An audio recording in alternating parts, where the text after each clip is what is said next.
bwanyuma yo kucebere bikozurwe hamwe na n'imikorere y'abakozi ba government mu district ya Kanungu. Fred bamwine commission mu office ya president nagira ngo hariho bamwe batarukushikiriza emirimo y'ibashabire kandi umunana abandi nabatwariza kuba abantu shukuru muronga no kurenga twacondoza imirimo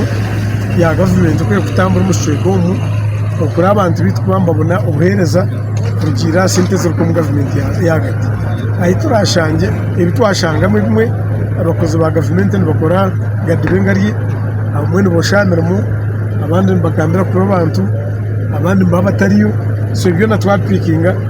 umukozi wa government we nutakwenda kushikiriza imirimo bamuherije natego kuri kuri Tungabire bishatu okati neza kungabire bina makumyatano hereza senta ya kana ni mahoto tuli hereza senta force ibiri chihiri na Kanungu konka ugahati konjiremo enzili hereza senta force ibiri chama nisachi enyimaho amadoro bitwa wali kugalimika tunga milioni 9 buri mwaka konka zije za shumaho ahabo kuja ngo babenyeho nabo badora ganda baza milioni 9 baza milioni 5 abebembezi abashira mukoro bagambire bimwe habizubu ebiru kugarra imirimo yabinyuma so icyo cya police government okutakiraho ubumenyi bw'umugo kikaretaho ezimo ry'amani as we speak now no shaka Kenya nibatunga kilogram nibatunga $2.8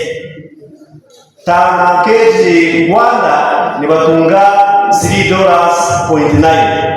Uganda netunga $0.7 abakozi reje basimirwe kandi abarukora kubi ngo nibija kwatwa abacondozi bweho isi batimye okureba ngo bacondoza abakozi ba government batakushikiriza y'ubuhereza mu bantu bakwatwa abantu barumbuga z'amategeko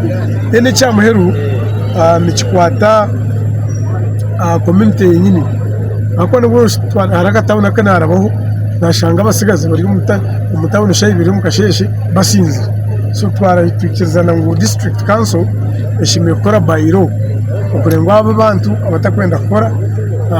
bakwatwa bagemwa kurenga umuntu yayine ikiyakwasa kora ikikweta